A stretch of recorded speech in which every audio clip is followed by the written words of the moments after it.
Everyone can do drag. Everyone can do drag. Everyone can. Your mom can do drag. 1488. There's no genders. You can be male, female, any or none. Only U.S. people can have a bunch of made-up genders. Bella Noche, putting the P in LGBTP+. What has this world come to? It's come to a world where drag kids actually exist. And people do ketamine on a couch. That was Desmond is Amazing, an 11-year-old boy that dances in drag at gay nightclubs with patrons throwing money at the little boy. Like other drag queen children, notably Lactatia, Desmond and his antics are celebrated in much of the media, so much so that the child was part of BuzzFeed's Queer Prom. Not counting 2018, in this year alone, over 2,400, quote, journalists, unquote, have lost their jobs in the media blowout of 2019. And the tabloid BuzzFeed has lost something in the area of 15% of its overall staff and just can't seem to catch a break, because despite oozing its vicious partisanship and hyper far-left credentials, they have been accused by their laid-off staffers of disproportionately axing people of color and people from the LGBT community, and insert ironic giggle here.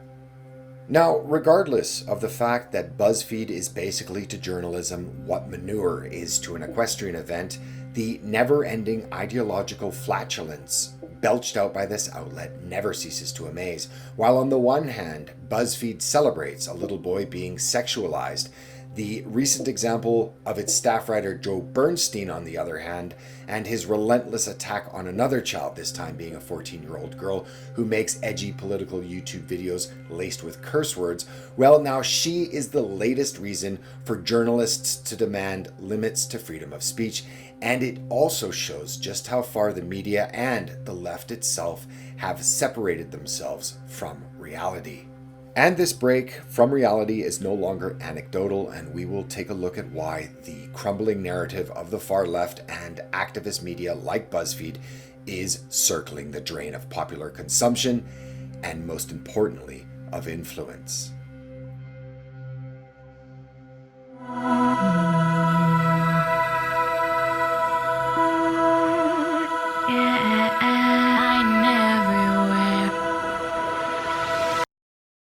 First of all, I just wanted to apologize for the lull in content on this BPS channel. I've actually been in the UK for the past week taking care of personal business and have been unable to catch up on my work. However, with most things I have now tended to out of the way, I will resume my usual output and perhaps more. I just wanted to say thank you to all of you that have stuck with this channel thus far. It is very much appreciated.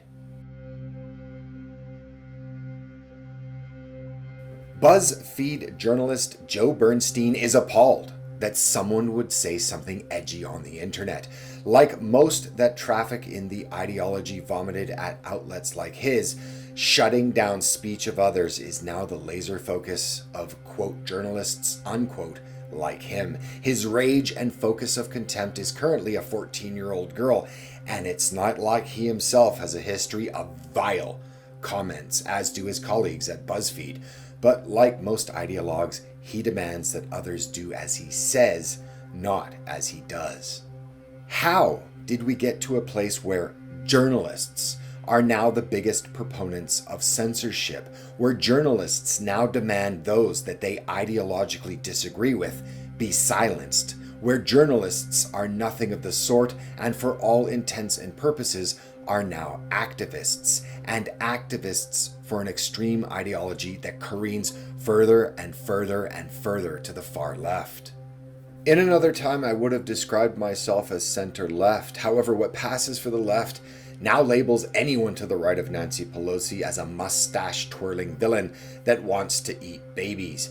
And this actually has been confirmed by recent polling by Pew that has shown that when looking at a host of cultural questions and comparing the answers on such issues as size of government, immigration, corporate profits, race relations, that between 1994 and 2017, well, the data makes it clear that the shift toward the extreme has been happening among Democrats and not Republicans.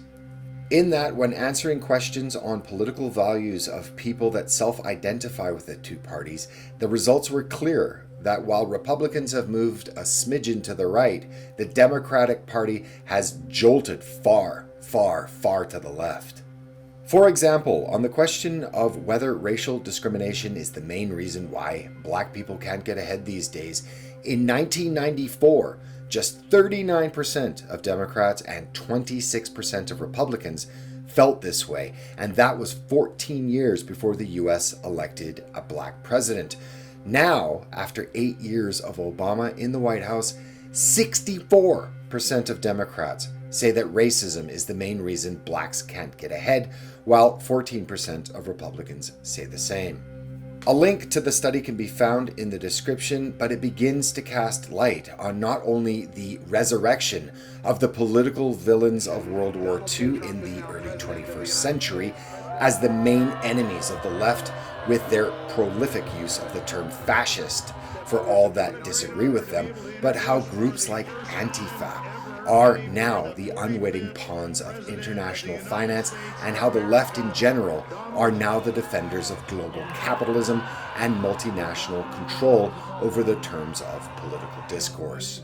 The terms currently being employed to silence are invariably ending in ists and isms or phobias, and now are so overly used as to have lost all meaning whatsoever. And this is also why the recent meme of the non-playable character, or the NPC meme, so enraged the radical activists in the media as well as in Silicon Valley that Twitter banned some 1,500 accounts that used the meme as their avatar. The NPC meme was born out of the characterization of liberals as automatons, incapable of independent thought, and this more than anything challenged their own self-perception and worldview.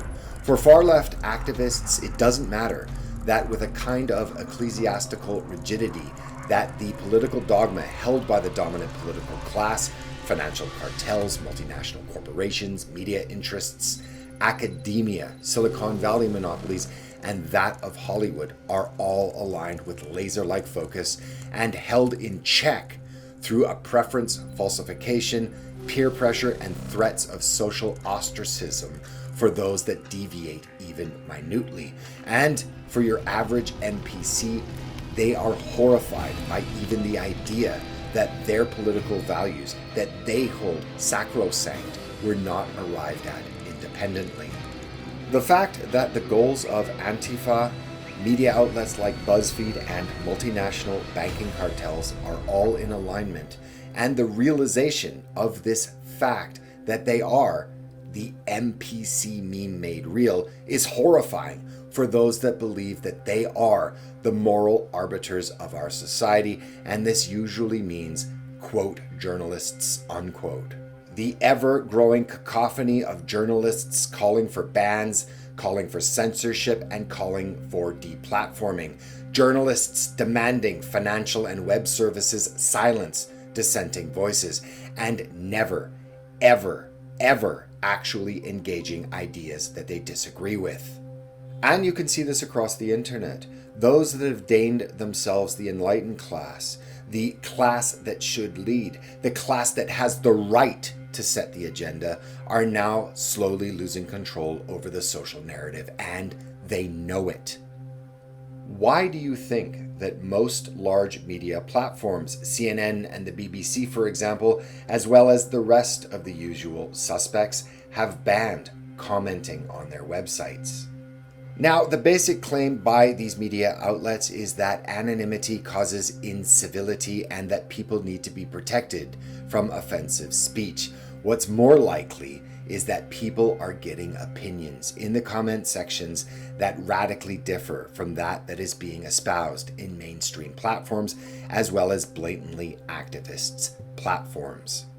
YouTube's limited state is perhaps the best example of this. A video is put into limited state on YouTube when it breaks none of the terms of service, but in almost every instance I've ever seen, goes against the ruling neoliberal class-derived and promulgated worldview. That is, videos that do not comport with the current narrative spread by academia, multinational corporations, the banking cartels, as well as, again, the usual suspects. Well, these videos aren't banned, but they're hidden, and most crucially, the ability to post comments on said videos is also banned. And while yes, the mainstream media still has a great hold on much of the uninformed public, and they still can build narratives of Orange Man bad, Syria man bad, Middle East interventions good, Sargon of Akkad bad, that ability to bend the narrative to suit that of the ruling neoliberal elite is now waning, and they know it.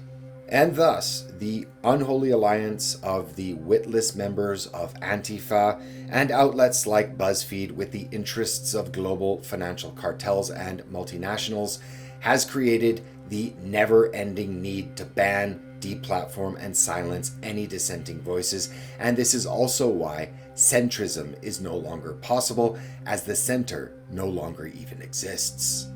Pragmatism and nuance is all that is left for people that refuse to be led around by the establishment. Name-calling and much of the current political kabuki theater that passes as import is only that of indulgence brought on through unprecedented material wealth.